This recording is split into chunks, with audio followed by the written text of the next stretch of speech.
So hello everyone, welcome back to the channel. आज हम करने वाले हैं चैप्टर 3 क्लास 12th अकाउंटेंसी का part number 6, that is change in PSR के अंदर हम सीखने वाले हैं revaluation of assets and liabilities का कैसे कैसे ट्रीटमेंट होता है। ये जो मैं तुम्हें ट्रीटमेंट सिखाऊंगा ये चेंज इन पीएसआर में भी सेम रहता है, एडमिशन में भी सेम रहता है, रिटायरमेंट में भी सेम रहता है, डेथ में भी सेम रहता है। So this is going to be very very important और हर साल आपका जो पेपर होता है उसके अंदर रिवैल्यूएशन का ट्रीटमेंट आता ही आता है, चाहे कुछ का कुछ हो जाए।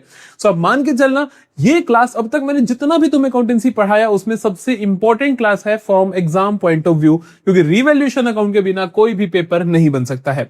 सो this is going to be very important. बहुत ध्यान से चीज को समझना, लिखना, फॉर्मेट्स बनाना, नोट पेन उठा के बैठना, ठीक है। जितना भी मैं करवाऊंगा ये सारे के सारे नोट्स भी बहुत इंपॉर्टेंट बनेंगे एंड तक। वो सारे के सारे नोट्स अगर तुम्हें चाहिए तो आप डिस्क्रिप्शन में चेकआउट कर सकते हो, आपको लिंक मिल जाएगा नोट्स आपको कहां से लेने हैं, ठीक है जी। और पूरे का पूरा कोर्स फॉलो कर लेना, अकाउंटेंसी इको बिजनेस पूरे का पूरा सिलेबस हम आपको यहां पर फ्री ऑफ कॉस्ट करवा रहे हैं। चैनल को सब्सक्राइब जरूर कर लेना। और अब करते हैं जल्दी से आज की क्लास को शुरू। नोट पेन उठा लीजिए और शुरू करते हैं आज की क्लास को।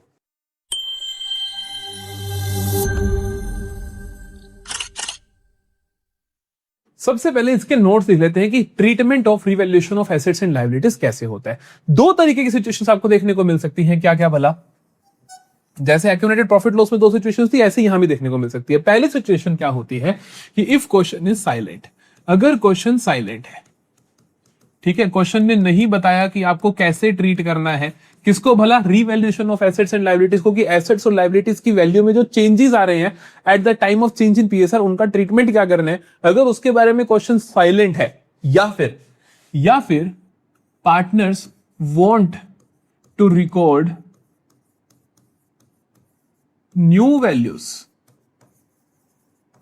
ऑफ एसेट्स एंड लायबिलिटीज की, पार्टनर्स चाहते हैं हम एसेट्स एंड लायबिलिटीज की नई वैल्यूज को रिकॉर्ड कर लें, या फिर partners want to prepare revaluation account, कि वो रिवैल्यूएशन अकाउंट बनाना चाहते हैं, या फिर ऐसा कह दे कि partners want to distribute revaluation profit loss.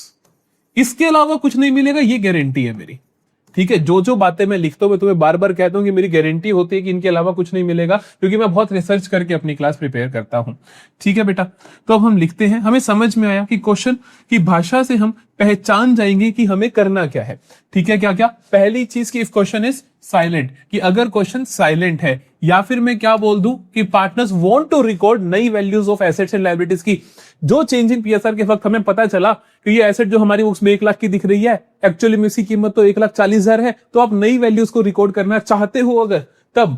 या फिर वो कह दे कि रिवैल्यूएशन अकाउंट बनाना है, या फिर वो कह दे कि they want to distribute revaluation profits and losses, तो आप क्या ट्रीटमेंट करोगे वो हम सीखते हैं पार्ट नंबर 1 में। जब ये सारी कहानी होती है तो हम क्या करते हैं, तो हम ट्रीटमेंट कैसे करते हैं, ध्यान सुनना।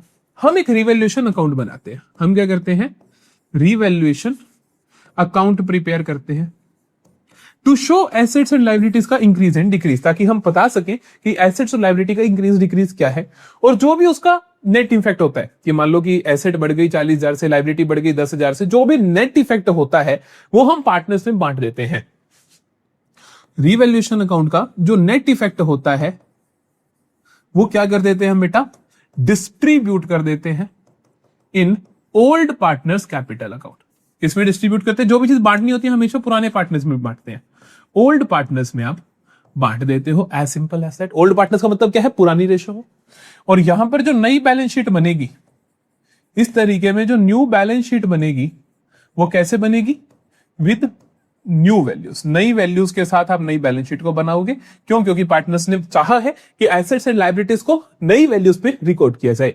समझ में आया। तो बेसिकली आपको यहां पर 3 चीजें ध्यान रखनी है कि रिवैल्यूएशन अकाउंट बनेगा, नेट इफेक्ट जो होगा वो ओल्ड पार्टनर्स में बट जाएगा, और नई बैलेंस शीट नई वैल्यूज के साथ बनेगी। दूसरा क्या सिनेरियो हो सकता है भैया, दूसरा सिनेरियो ये हो सकता है कि partners have decided to record assets and liabilities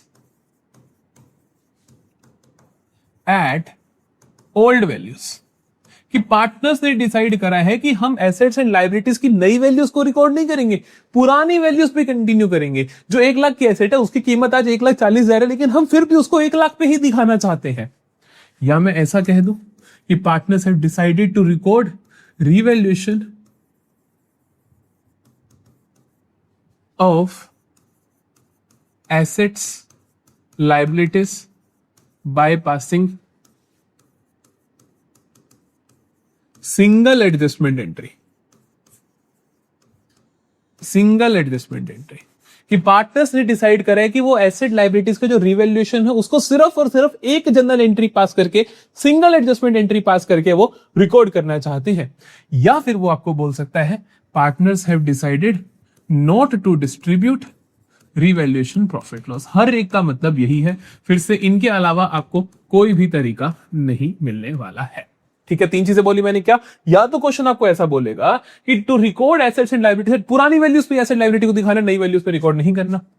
या फिर आपको बोल देगा कि रिवैल्यूएशन ऑफ एसेट लायबिलिटी करो बाय सिंगल एडजस्टमेंट एंट्री, कोई खाता नहीं बनाना, कुछ नहीं करना, सिर्फ एक एडजस्टमेंट एंट्री पास करनी है। या फिर वो आपको बोल देगा they have decided not to distribute revaluation profit loss, की वो रिवैल्यूएशन प्रॉफिट लॉस को बांटना नहीं चाहते हैं।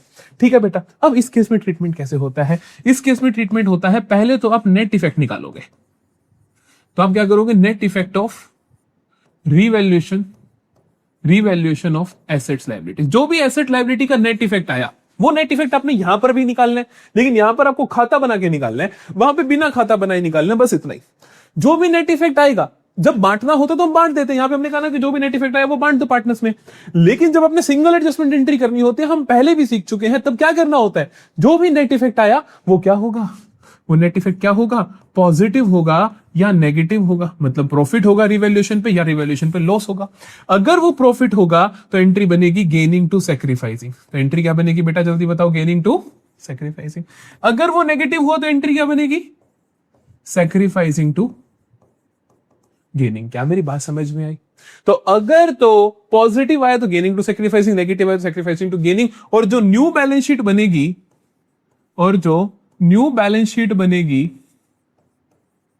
With old values of assets and liabilities बनेगी, with old values of assets and liabilities. जो एसेट्स एंड लायबिलिटीज की पुरानी वैल्यू है, पुरानी बैलेंस शीट में वैल्यूज है, वही कैरी हो जाएंगी। दिस इज हाउ आपको क्या करना है, अपना ट्रीटमेंट करना है। एकदम एक एक चीज को आप कॉपी पेस्ट कर सकते हो। और ये नोट्स चाहिए तो डिस्क्रिप्शन में आपको लिंक मिल जाएगा, वहां से आप ये नोट्स ले सकते हो। ठीक है जी। रिवैल्यूएशन अकाउंट कैसे बनता है? रिवैल्यूएशन अकाउंट का काम क्या है कि एसेट लायबिलिटीज की जो वैल्यूज कम ज्यादा हुई हैं उनको रिकॉर्ड करना, उनका फायदा या नुकसान लिखना। तो रिवैल्यूएशन अकाउंट का फॉर्मेट जल्दी से बनाते हैं। देखो, तो रिवैल्यूएशन अकाउंट का फॉर्मेट टी शेप अकाउंट होता है भैया, सारे ही टी शेप होते हैं हमारी अकाउंटेंसी में। तो ठीक है, ये मैंने इसका फॉर्मेट बना दिया। इसकी नेचर कैसे होती है? नॉमिनल नेचर होती है। तो रिवैल्यूएशन अकाउंट की जो नेचर होती है वो क्या होती है जी? नॉमिनल अकाउंट की नेचर होती है।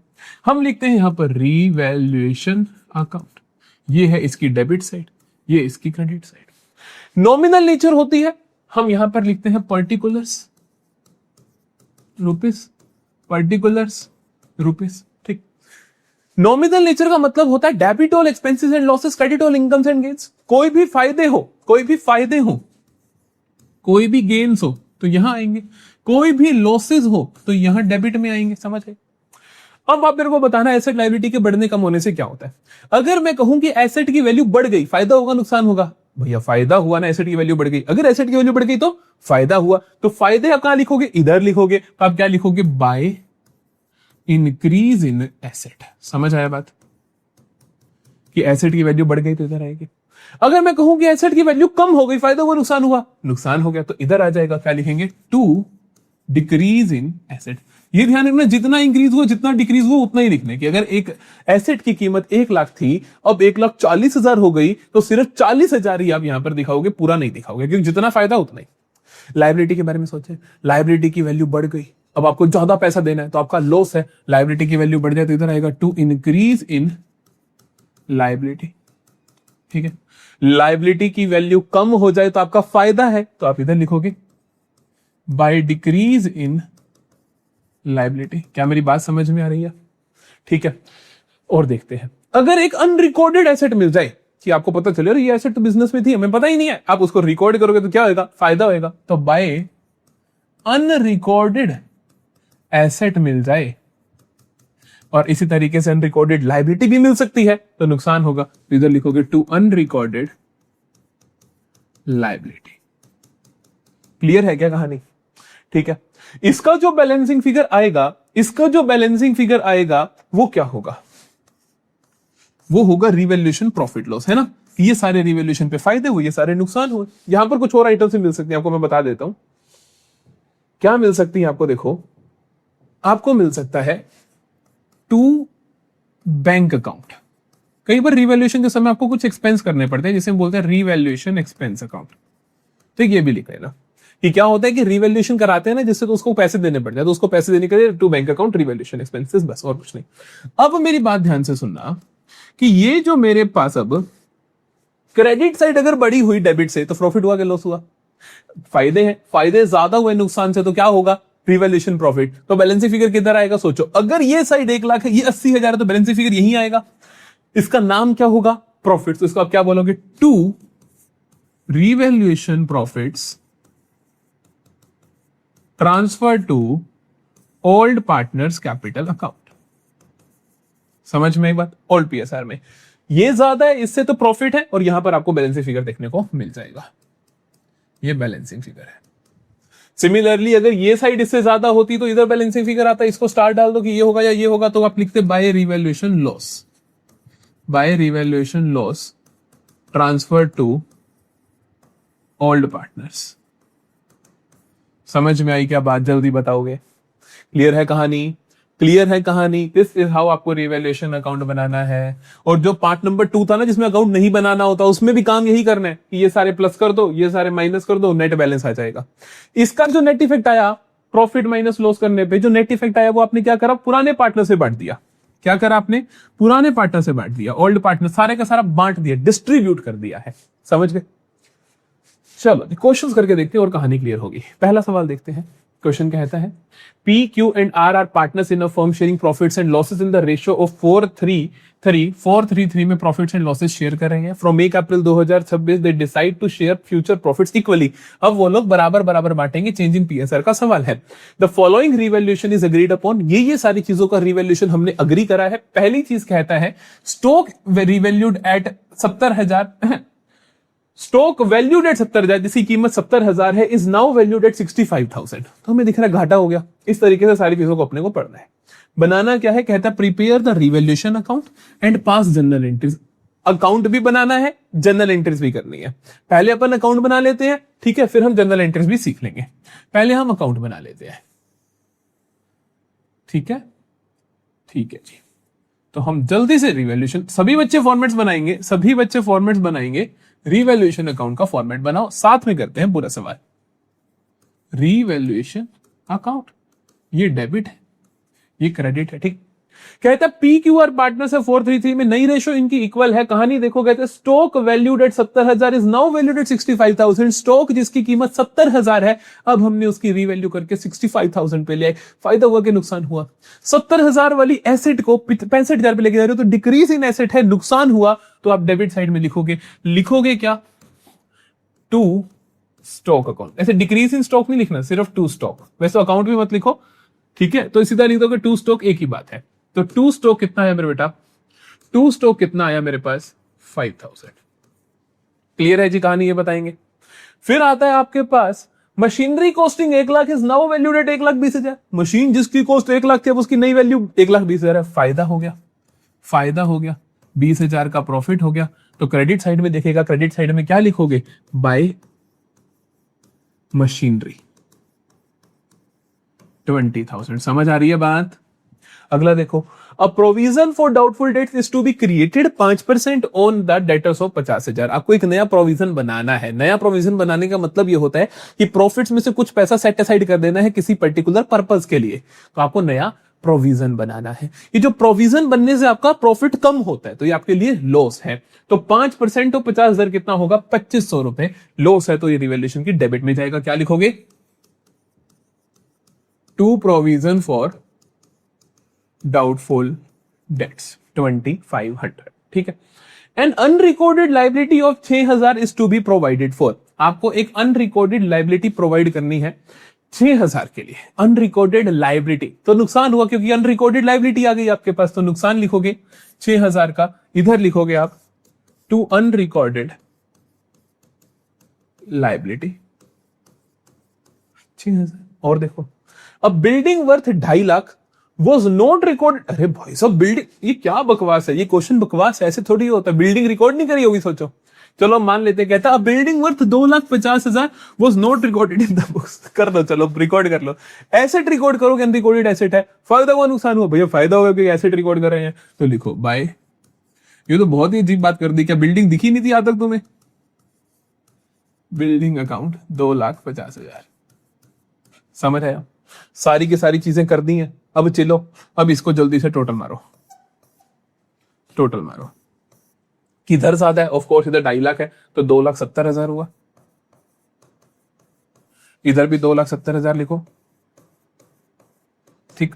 माइनस करेंगे क्या क्या, 5, 6, 11, 2, 13, 13,500 माइनस करोगे तो आपके पास क्या बचेगा?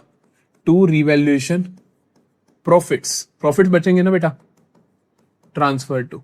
क्यों प्रॉफिट्स बचेंगे भैया?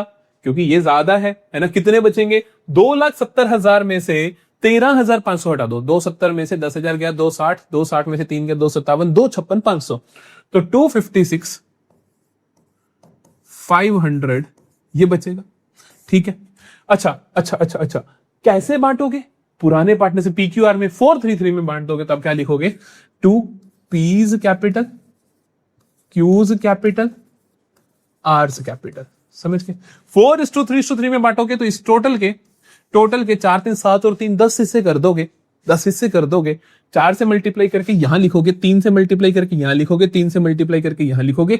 ये और ये जो भी आंसर आएंगे कमेंट सेक्शन में मेरे को बता कर जाओगे। हो जाएगा? हो जाएगा। अच्छा ऐसा करते हैं, हम नहीं निकालते, मेरा दिल नहीं है, तुम ही निकालना, ठीक है। चलो, रिवैल्यूएशन अकाउंट बन गया भैया। इनकी एंट्रीज कैसे होंगी? अब एंट्रीज सुनो। जब आप रिवैल्यूएशन की एंट्रीज करते हो, ये क्या, ये सेम क्वेश्चन रिपीट होना चाहिए था ना, चलो कोई बात नहीं। जब आप एंट्रीज करते हो तो ध्यान से सुनना, एंट्रीज कैसे की जाती है। रिवैल्यूएशन की डेबिट में ये 3 चीजें, एक बात बताओ मुझे, आपको ऐसे ही देखने की, सारी चीजों में लिख लेना कि कौन सा बढ़ा रही है, कौन सा कम कर रही है। रिवैल्यूएशन की डेबिट में ये 3 चीजें आई, तो रिवैल्यूएशन अकाउंट डेबिट हो रहा है, लिख दो। आप एंट्री क्या करोगे? देखो, आप एंट्री करोगे, पहली एंट्री करोगे रिवैल्यूएशन अकाउंट डेबिट। इन तीनों चीजों का नाम लिख दोगे। यहां पे जो तीनों लॉस आए आपके पास, पहला आया स्टॉक अकाउंट, दूसरा आया to provision for doubtful debts, तीसरा आया टू अनरिकॉर्डेड लायबिलिटी।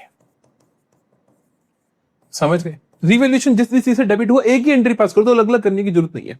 इनका टोटल 13,500 बनता है, अभी हमने चेक भी किया था। स्टॉक था जिसमें से 5,000 का, प्रोविजन था बेटा 2,500 का, अनरिकॉर्डेड लायबिलिटी थी 6,000 की। एक एंट्री तो ये हो गई, ठीक है।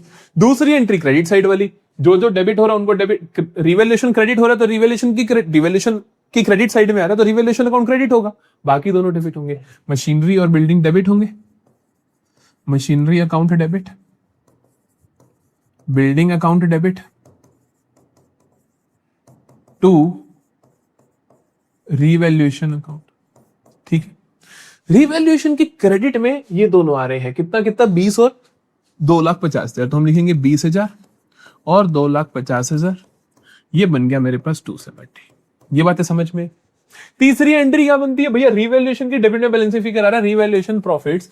रिवैल्यूएशन प्रॉफिट जब पार्टनर्स में बांटोगे तो पार्टनर्स की कैपिटल इंक्रीज होगी और रिवैल्यूएशन डेबिट होगा। आप चेकआउट भी कर सकते हो, रिवैल्यूएशन की डेबिट साइड में आ रहा है तो इसका मतलब रिवैल्यूएशन अकाउंट डेबिट हो रहा है, इसका मतलब रिवैल्यूएशन अकाउंट डेबिट हो रहा है। तो तीसरी एंट्री क्या बनेगी? Revaluation account debit 2,56,500 to partners capital account, 2 P's capital, 2 Q's capital, 2 R's capital, ठीक है जी। 4:3:3 की रेशो में बढ़ जाएंगे। अमाउंट आप मेरे को कमेंट सेक्शन में बता दोगे। समझ आया? जनरल एंट्रीज कैसे करते हैं? रिवैल्यूएशन अकाउंट बनाओ जल्दी जल्दी, उसकी डेबिट में जो भी चीजें आ रही है एक ही एंट्री कर दो, क्रेडिट में जो भी चीजें आ रही है एक ही एंट्री पास कर दो, और फिर फाइनल एंट्री जो होगी वो एक एंट्री पास कर दो। तो रिवैल्यूएशन की बेसिकली आपको 3 एंट्रीज पास करनी होती है, ठीक है जी। चलो अब अगला क्वेश्चन देखें। अगला क्वेश्चन आपको और भी अच्छे से चीजें सिखा देगा। इस क्वेश्चन में आपको कहता है कि आपको रिवैल्यूएशन एंट्रीज ही पास करनी है सिर्फ। देखो कहता है Ravi Suresh and Meena are partners in a firm sharing profits and losses in the ratio of 5:3:2 with effect from 1 April 2026 they decided to share profits equally in the future। वही कहानी है, they agree on the following revolutions, ये सारी revolutions पे agree होते हैं। इसकी आपको क्या करना है, जनरल एंट्रीज पास करनी है। ये आपका होमवर्क है, मैं आपको सिर्फ और सिर्फ हिंट्स दे रहा हूं, ध्यान से सुनना। देखो, जब आपको सिर्फ और सिर्फ जनरल एंट्रीज पास करनी हो तो आप क्या करोगे, आप हर एक का इफेक्ट लिखोगे। पहले तो furniture originally costing 50,000 is now valued eight 40,000। फायदा हुआ नुकसान हुआ, भैया नुकसान हुआ, भैया नुकसान हुआ। नुकसान हुआ तो एक आ जाएगा रिवैल्यूएशन की डेबिट में। आप एक रफ सा रिवैल्यूएशन बनाओगे, एक रफ सा रिवैल्यूएशन अकाउंट बनाओगे, ठीक है। इसकी डेबिट में लिखोगे फर्नीचर 10,000, ठीक है, कि फर्नीचर की वैल्यू 10,000 कम हो गई। अगला देखो, land and building is appreciated by 1 lakh. Land and building 1 lakh से बढ़ गया तो हमें पता है लैंड एंड बिल्डिंग इधर आ जाएगा, और 1 लाख से बढ़ गया तो फायदा हो गया। मैं क्या करूं, रफ बनाना है, एंट्रीज करनी आसान हो जाएंगी। A provision for doubtful debts is to be created 5% on sundry debtors 80,000। 80,000 के डेटर से 5% प्रोविजन बनाओगे तो 8 × 5 4,000 का। 4,000 का प्रोविजन नुकसान है तो प्रोविजन डेबिट साइड में बनेगा 4,000 का, ठीक है। An old customer whose account of 6,000 was previously written off as bad debts. जो बैड डेट्स थे आपके 6,000 has now paid the amount. उन्होंने अब पैसे दे दिए तो मतलब आपको फायदा हो गया। आपने तो बैड डेट्स मान लिया था, उनको लॉस मान रखा था, लेकिन अब वो 6,000 दे गए तो आपको फायदा हो गया। तो आप कहोगे 6,000 मेरे पास आ गया, और यहां पे आप लिखोगे क्या, रिवैल्यूएशन की साइड में लिखोगे आप bank account debit to revaluation होगी इसकी एंट्री। तो रिवैल्यूएशन की क्रेडिट में आ जाएगा आपके पास बैंक नाम आएगा, ये ध्यान रखना, ठीक है। कई बच्चे समझ लेते हैं कि डेटर आ जाएगा, डेटर गलत है, यहां पे बैंक आएगा क्योंकि वो पैसे देके जा रहा है, तो एंट्री बनती है bank account debit to revaluation, तो रिवैल्यूएशन क्रेडिट में बैंक आएगा, ये ध्यान रखना, अच्छी एंट्री है ये। Unrecorded liability for repair 15,000 is to be brought. एक अनरिकॉर्डेड लायबिलिटी 15,000 की, वो रिकॉर्ड करनी है, ये लो कर लो। अनरिकॉर्डेड लायबिलिटी इधर करोगे लॉस हो जाएगा 15,000। ये रफ क्यों बना रहे हैं, क्योंकि हमारे को पेपर में बना के नहीं आना। ये बन गया आपका, आपको पता है कि क्रेडिट में क्या क्या रहा है, डेबिट में क्या क्या रहा है। अब आप एंट्रीज पास करो, एंट्रीज पास करनी सिखाता हूं। पहली एंट्री क्या पास होगी, देखो रिवैल्यूएशन की डेबिट वाली कर लो। रिवैल्यूएशन अकाउंट डेबिट हो रहा है, ये सब क्रेडिट हो रहे हैं, तो एंट्री क्या बनेगी, revaluation account debit, revaluation account debit to furniture to provision to unrecorded liability, ठीक है बेटा। ये सब आया, कितना कितना आया भैया, फर्नीचर 10,000 का घाटा हुआ, प्रोविजन 4,000 का हुआ, अनरिकॉर्डेड लायबिलिटी 15,000 की हुई। 15 और 10 25 और 4 29, तो 29,000। क्लियर है कहानी, जल्दी बताओ। पहली एंट्री समझ आई, पहली एंट्री समझ में आ गई। चलो दूसरी एंट्री देखते हैं अब। दूसरी एंट्री रिवैल्यूएशन की क्रेडिट वाली देखोगे तो रिवैल्यूएशन क्रेडिट होगा, ये दोनों डेबिट होंगे, तो आप कहोगे land and building account debit, land and building account debit, bank account debit to revaluation account. लो जी, हो गया। कितना, 1 लाख वो बढ़ गया और 6,000 ये, तो 1,06,000। क्लियर है कहानी। अच्छा, अब आपको फाइनल एंट्री करनी है। फाइनल एंट्री देखोगे, अब रिवैल्यूएशन क्रेडिट हो रहा है भैया 1,06,000 से, डेबिट हो रहा है 29,000 से, तो फायदा हुआ नुकसान हुआ। क्रेडिट गेन होता है और डेबिट लॉस होता है, तो आपको फायदा हुआ। कितना फायदा हुआ, 1,06,000 में से 29,000 माइनस कर दो, क्या आएगा, 1 लाख में से 29,000 गए तो कितना होता है 71 और 6 77,000। तो मेरे को 77,000 का गेन हो गया नेट। ये जो गेन हुआ इसको क्या करना है, पार्टनर से बांटना है। बांटोगे कैसे, तो पार्टनर से कैपिटल को इंक्रीज करोगे। बांटोगे जब गेन तो कैपिटल इंक्रीज होंगी तो क्रेडिट होंगी। डेबिट क्या होगा, रिवैल्यूएशन अकाउंट। तो तीसरी एंट्री क्या बन जाएगी आपकी, revaluation account debit 77,000 to old partners capital. कौन कौन, Ravi Suresh Meena, to Ravi to Suresh to Meena. किस रेशो में जाएगा बेटा, पुरानी रेशो में भैया, 5:3:2 में। तो आप इनके बीच में ये 77,000 को 5:3:2 की रेशो में बांट दोगे। क्लियर है, जो भी आंसर आएगा कमेंट सेक्शन में बता दोगे। आई होप आपको ये समझ में आ गया कि हमें रिवैल्यूएशन की जनरल एंट्रीज कैसे पास करनी होती है। क्वेश्चन नंबर 3 पे मूव करते हैं। ये क्वेश्चन है हमारा दूसरे तरीके के ट्रीटमेंट में, जहां पे हमारे को कहा जाता है कि नई values of asset liability record नहीं करनी, या फिर रिवैल्यूएशन का ट्रीटमेंट सिंगल एडजस्टमेंट एंट्री से करना है। देखो क्वेश्चन क्या है, क्वेश्चन कहता है X, Y and Z are partners in a firm sharing profits and losses in the ratio of 3:2:1. 3:2:1 में प्रॉफिट एंड लॉसेस को शेयर कर रहे हैं।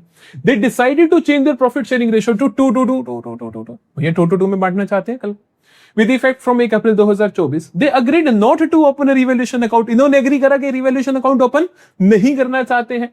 Instead, the following changes in the values of assets and liabilities are to be adjusted through capital accounts directly, कि जो भी इनका फर्क आएगा वो कैपिटल अकाउंट से एडजस्ट कर लो, क्योंकि जो आप रिवैल्यूएशन की एडजस्टमेंट की एंट्री करते हो वो एंट्री होती क्या, यही तो होती है gaining partners capital to sacrificing partners capital, या फिर sacrificing partners capital to gaining partners capital. इसका मतलब है कैपिटल अकाउंट्स का यूज करके आप एडजस्ट कर रहे हो, ठीक है।